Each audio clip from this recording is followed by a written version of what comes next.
today we can discuss about the remaining two routing protocols, EIGRP and BGP. So what is EIGRP means? Extended Interior Gateway Routing Protocol. So this mainly comes from IGRP. IGRP means Interior Gateway Routing Protocol. Actually, this comes under the classful addressing. What is the main objective is that it supports the subnetting. So if it is of classful address, it is clearly understood that it supports the subnetting. So many of the research members have thought and kept this as an existing, and they proposed a EIGRP. So EIGRP means it is a distance vector routing protocol that relies on the feature that will be associated with the link state routing protocol. In the previous video itself, I explained what is a distance vector routing. So EIGRP means it is a classless interdomain routing. So if it is a classless interdomain routing, it automatically supports a VLSM. So what is the main difference between IGRP and EIGRP is IGRP means it supports subnetting. So if it supports subnetting, automatically it comes under the classful. So if it is EIGRP means it comes under the present system concept. So present system means what is a present system? So it supports VLSM. If it supports VLSM, it is automatically understood that it is of variable length subnet mask and it is of CIDR. Now we are going to use 4 packets in this, and we are going to use 5 terminologies. First we can deal with the 4 packets. 4 packets. What are the 4 packets we are going to discuss here is that hello, acknowledgement, update and query. So hello, what is a hello? So router 0 will send a message to router 1. So in case if there is any positive or negative acknowledgement, whatever things, it has to send the acknowledgement back to the sender, as how we discussed in a ARQ routing protocols, I mean ARQ techniques. So it has hello means first it will be sending the messages from router 0 to router 1 to maintain a contact relationship between the neighbors. And if it is acknowledgement means whether it is a positive or negative acknowledgement, it has to send the acknowledgement back to the sender. So in case if there is any error, in that case router 0 has to update and it has to send the message back to router 1. So in case if there is any error, so what it will do is that it will be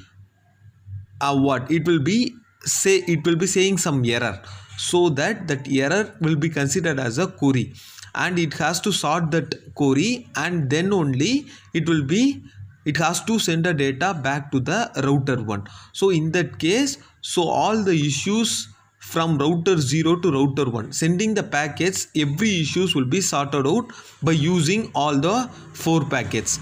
Now we can use this 5 terminologies. So what are the 5 terminologies means? First one will be the neighbor table, and second will be the topology table, and third one will be the routing table, fourth one will be the successor table, and fifth one will be the feasible successor table.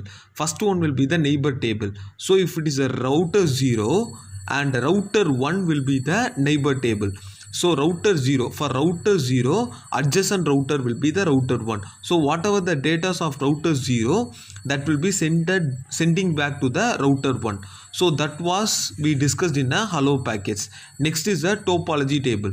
Topology table was the table that was used in the OSI layer. It was used in a transport layer. To find a shortest path to the destination, we will be using the topology table. So all the topology table that comes under the local area network. Routing table means it is used to store the information about the neighbors. Next is the successor table. So what is a successor table means? If router 0 successfully send the data to the router 1, that will be represented as a primary route to the destination. In case if there is any problem in reaching the destination, so in that case we will be choosing the alternative path. That alternative path will be represented as a feasible successor. So these are the things that we are discussing in a EIGRP. Next we will be moving into the BGP. BGP is the border gateway routing protocol. So it maintains the path information that will be updated dynamically. So in case if there is any error, so it will be choosing an alternative path. So that choosing the alternative path that was represented as an, it will be updated dynamically. So in case if there is any error, it won't stop the process. So automatically it will be choosing the alternative path. That choosing the alternative path that is represented as an updated dynamically. So by using this BGP, there will be a no wastage of time. So the process will be occurring continuously. So this BGP, why I am saying as the inter-domain means it was the routing that was used between the autonomous system. In case if it is an intra-domain means the remaining routing protocols I am using in a network, RIP version 1, version 2, OSPF, EIGRP. Those comes under the intra-domain routing protocol. That will be the router that will be used inside the particular autonomous system.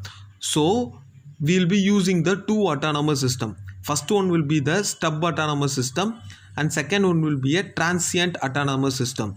So in OSPF we'll be using the stub and the transient, but in OSPF we use a link, but here we are going to use a PZ. So stub autonomous system means there will be a single network where the single PZ that will be attached to it.